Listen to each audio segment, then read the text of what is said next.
it.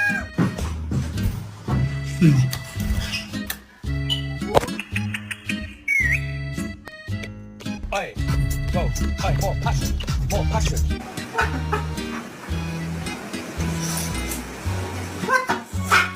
Practicing for when the baby gets here? Huh?